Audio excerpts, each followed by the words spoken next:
Bom, boa tarde, meninos. Aqui é o professor Neto, professor de História de vocês. A gente vai estar iniciando o nosso primeiro conteúdo de março, conteúdo ainda de revisão dos conteúdos do ano passado. Então, o assunto que eu escolhi para tratar com vocês agora é justamente chamado Estado e Religião. Nós vamos começar a entender o início da administração colonial, como se deu essa concordância, esse andamento do Estado junto da religião nessa fase de colonização do Brasil, tá certo? A gente vai iniciar entendendo o que foram as capitanias hereditárias. Pessoal, o governo português ele não tinha, no início da colonização, recursos suficientes para investir na colonização do Brasil. O que foi que eles fizeram? Eles fizeram um tipo de terceirização dessa colonização. A solução que eles encontraram foi justamente, no começo do processo, transferir essa tarefa de colonização para particulares. Por isso que eu falo que foi uma terceirização. Geralmente eram pessoas da pequena nobreza lusitana, tá bom? Eram portugueses. Então, como o governo não tinha esse dinheiro para continuar com essa colonização brasileira, eles transferiram essa missão para esses particulares, tá certo? E assim o governo ordenou a divisão do território da colônia em 15 capitanias, ou também era chamado de donatárias, tá certo? O rei Dom João III fez essa divisão do território da colônia nessas 15 capitanias e entregou a pessoas que eram habilitadas ao empreendimento. Essas pessoas recebiam o nome de capitães ou também de donatários, tá certo? O donatário ele era nomeado pelo rei, era a autoridade máxima dentro daquela capitania. Com a sua morte, em princípio, a administração passava para seus descendentes.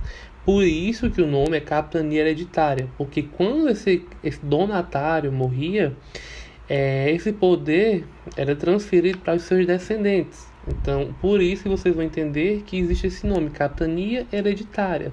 Passava de um descendente para o outro, tá certo? Então, qual foi o motivo para a criação dessas capitanias hereditárias? Justamente a falta de recursos da coroa para fazer o que? Essa colonização. Eles não tinham recursos suficientes para essa colonização. Então, eles transferiram para particulares, fizeram uma terceirização desse processo de colonização, tá certo? Então, como tinha esses capitães ou donatários, que eram chamados, eles tinham direitos e deveres nas capitanias, tá certo? O vínculo jurídico entre o rei de Portugal e os donatários era estabelecido por dois documentos básicos. Quais eram esses documentos básicos? O primeiro era a carta de doação, que dava aos donatários a posse hereditária da capitania. Os donatários eles não eram proprietários da capitania, eram proprietários apenas de uma parcela das terras, tá certo? Aos donatários era transferido o direito de administrar a capitania e explorar ela economicamente, tá certo? Mas eles não eram proprietários 100% daquela capitania. Então a carta de doação dava aos donatários a posse hereditária, tá bom? E tínhamos o outro documento, que era a carta foral. Essa carta foral estabelecia os direitos e deveres dos donatários, só que relativa à exploração das terras, tá certo? Então nós tínhamos esses dois documentos que estabeleciam os direitos e os deveres desses donatários com as terras que estavam sendo administradas por eles, tá certo? A carta de doação, que dava a posse aos donatários, uma posse hereditária, tá certo? E a carta foral, que era o documento que estabelecia esses direitos e os deveres dos donatários em relação à exploração dessas terras. Alguns dos direitos. Eles tinham o direito de criar vilas e distribuir terras. Essas terras eram chamadas de Sesmarias.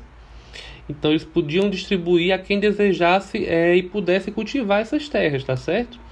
Outro direito era exercer a plena autoridade judicial e administrativa naquela terra. E também, por meio da chamada Guerra Justa, eles podiam também escravizar os indígenas, considerados inimigos, e obrigar eles a trabalhar nas lavouras, tá certo? E também um direito deles era justamente receber 5% dos lucros sobre o comércio do pau-brasil, tá certo? Só que eles também tinham deveres. Quais eram os deveres dos donatários? Assegurar ao rei de Portugal 10% dos lucros sobre todos os produtos daquela terra, 25% dos lucros sobre os metais e as pedras preciosas que fossem encontrados, e também o dever era garantir ao rei de Portugal o monopólio da exploração do pau-brasil, tá certo? Então, como vocês estão vendo, eles tinham direitos, só que também eles tinham deveres com a coroa portuguesa, tá bom? Só que houve algumas dificuldades com as capitanias hereditárias. O sistema de capitanias ele não decolou, ele não alcançou os resultados esperados pelo governo na questão econômica. Só 2 capitanias tiveram como prosperar, que foi justamente São Vicente e Pernambuco. Isso se deu por quê? Por conta da produção da cana-de-açúcar, tá certo? Da produção açucareira. Então, essas 2 capitanias foram as únicas capitanias que conseguiram prosperar economicamente. Os colonos tinham de enfrentar também a hostilidade dos grupos de índios, que eles eram muito resistentes à dominação portuguesa. Também a questão do problema de comunicação entre as capitanias, porque eram muito distantes umas das outras. E também nem todas as capitanias tinham solo propício ao cultivo da cana-de-açúcar. Então tiveram essas dificuldades que foram encontradas pelos donatários, e essas capitanias não conseguiram decolar, não conseguiram alcançar esses resultados esperados pelo governo, pela coroa portuguesa, na questão econômica, tá certo? Tivemos também a participação de algumas mulheres na administração. É interessante falar que hoje essa aula, no dia 8, no Dia Internacional da Mulher, quero aproveitar o ensejo aqui da aula para parabenizar todas as minhas alunas aqui, a equipe da escola que está no grupo, desejar a todas vocês um feliz Dia Internacional da Mulher, tá certo? Então, como a gente está vendo aqui no slide, nós tínhamos mulheres na administração. Tivemos a participação de algumas mulheres na administração das capitanias. E tivemos 2 nomes que se destacaram, que foi Brits Mendes de Albuquerque, que era esposa de Duarte Coelho, donatário da capitania de Pernambuco, que foi uma das capitanias que conseguiram prosperar por conta da cana-de-açúcar, e também Ana Pimentel, que era esposa de Martim Afonso de Souza, donatário de São Vicente. Então essas 2 mulheres elas foram muito importantes e se destacaram na administração dessas capitanias, justamente as capitanias que conseguiram se desenvolver economicamente por conta da cana-de-açúcar, que foi a de Pernambuco e a de São Vicente, tá certo? Então, como as capitanias elas não deram certo, não conseguiram prosperar economicamente, por conta dos problemas que foram encontrados, tiveram que enfrentar diversos problemas, como a gente citou anteriormente. Então a coroa portuguesa instituiu uma nova modalidade de governar, que se chamava o governo geral, tá certo? O problema das capitanias levaram a coroa portuguesa a procurar soluções diferentes para administrar sua colônia. Então, ainda no reinado de Dom João III, foi instituído justamente o governo geral. O governo geral era conduzido por um funcionário do governo português, que era denominado governador-geral. Este governador-geral iria dar ajuda aos donatários e interferir também, mais diretamente, no processo de colonização do Brasil, tá certo? O governo português escolheu a capitania da Bahia como sede do governo-geral, por ser a capitania mais centralizada, porque a gente viu que um dos problemas das capitanias era justamente o quê? A distância de uma para outra.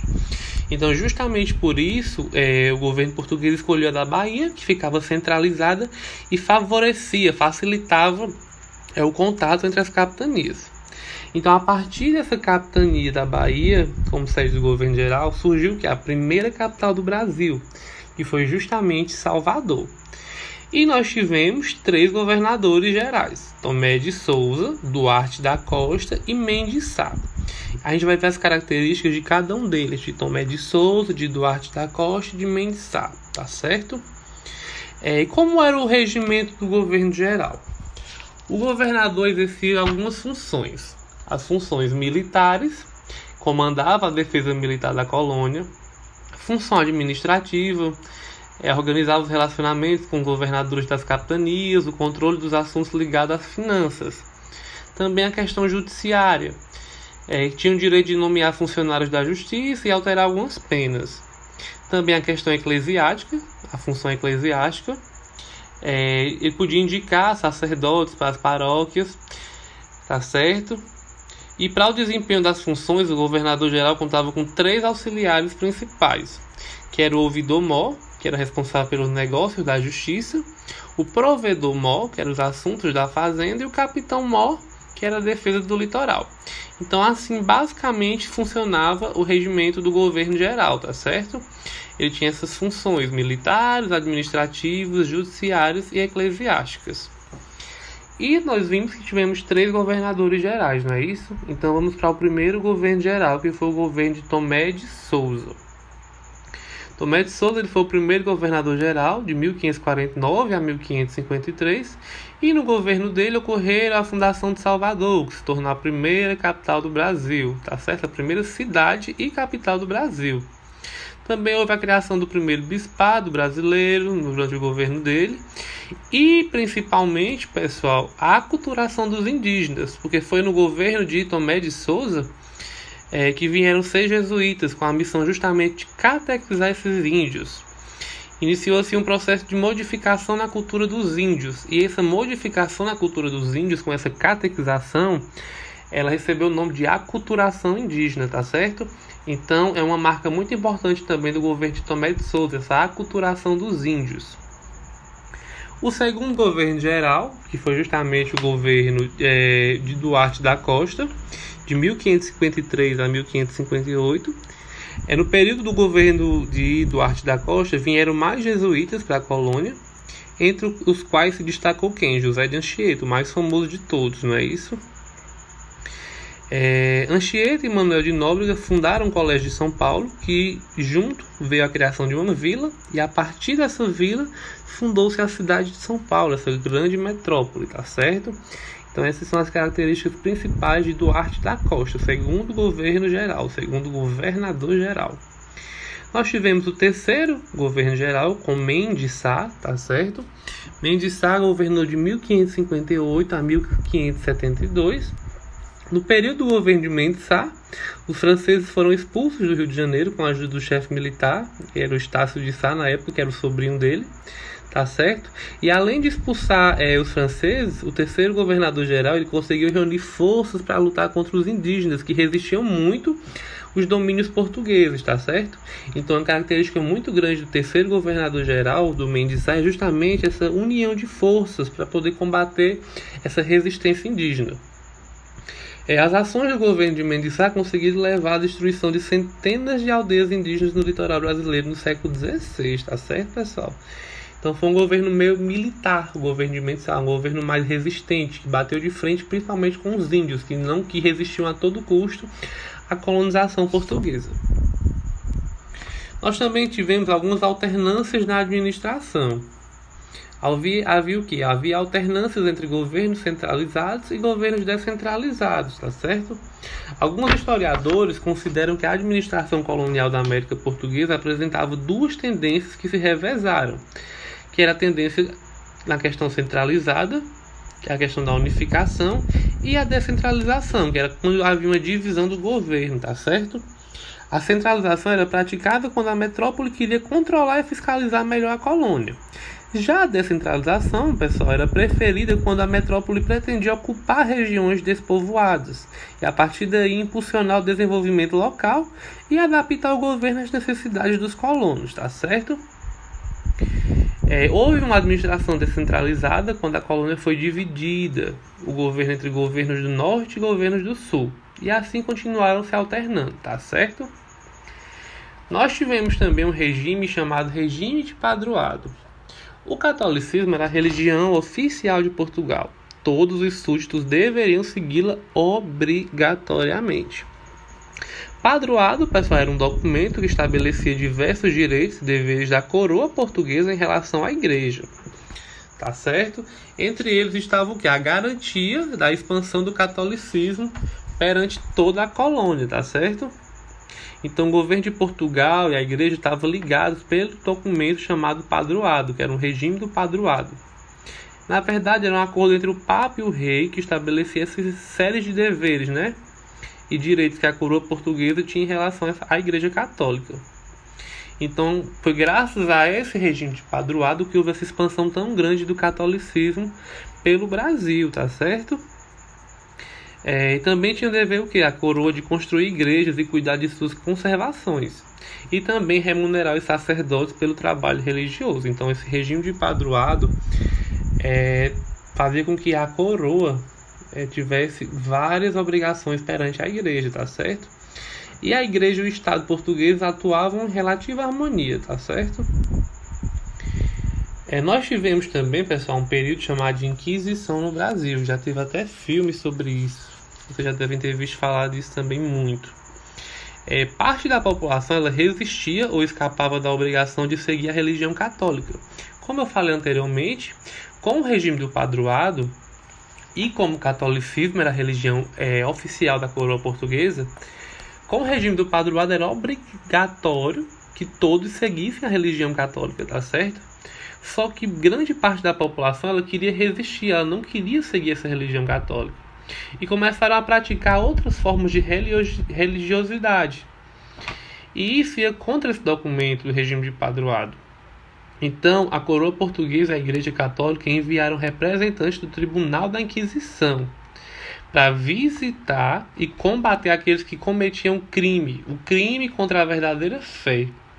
Porque como era obrigatório seguir a religião católica, como tinha esse documento que garantia que a coroa ia expandir o catolicismo, ia fazer com que todos seguissem essa religião, então quando eles viram que haviam essas pessoas resistindo, praticando outras religiões, as autoridades da Igreja Católica e da coroa portuguesa enviaram justamente esse pessoal, que eram os representantes do Tribunal da Inquisição.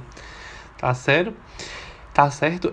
Essas visitas, pessoal, em que o sacerdote representante da Inquisição abria processo punitivo contra as pessoas acusadas de crime contra a fé católica, muitos desses acusados foram levados para Portugal para esse julgamento, tá certo?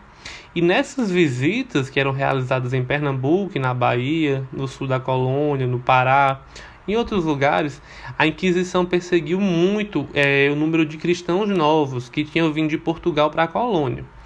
Eles eram acusados de praticar em segredo a religião judaica. A Inquisição ela também perseguiu muito essas outras religiões. E perseguiu também muitas outras pessoas acusadas, como pessoas que praticavam feitiçaria, blasfêmia e práticas sexuais, como a prostituição e a homossexualidade. Então, essas pessoas eram condenadas por esse tribunal da Inquisição, tá certo? Isso foi uma forma de tocar o terror, pessoal, para poder fazer com que essas pessoas não resistissem e tentassem seguir o catolicismo. Mas eles não queriam, eles tinham essa grande resistência, tá certo? Então foi para isso que foi enviado o Tribunal da Inquisição, para condenar essas pessoas que praticavam, como é que pode-se dizer, que praticavam crimes contra as verdades da fé, porque para eles a única religião certa e a religião oficial era o catolicismo. Então esse é o nosso conteúdo, que não é muito grande.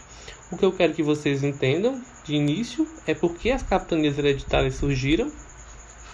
Foi justamente por falta de recursos da coroa portuguesa para fazer essa colonização. Então eles começaram a terceirizar esse processo com esses capitães donatários, tá certo?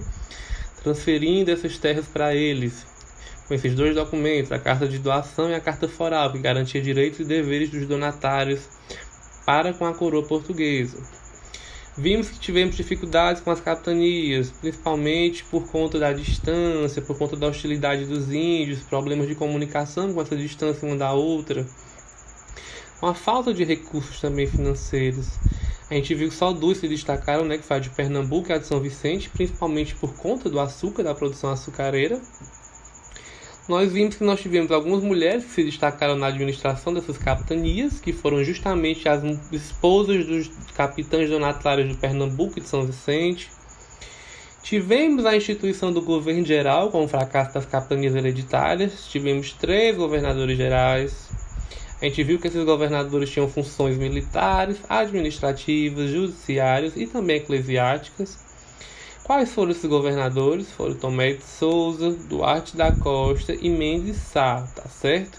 A gente também viu essa questão da descentralização e centralização do poder, essa alternância que houve no governo.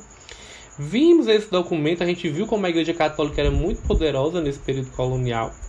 Vimos esse documento que era chamado Regime de Padroado, que era um documento que estabelecia deveres da coroa portuguesa com a Igreja Católica, e um deles era justamente o quê?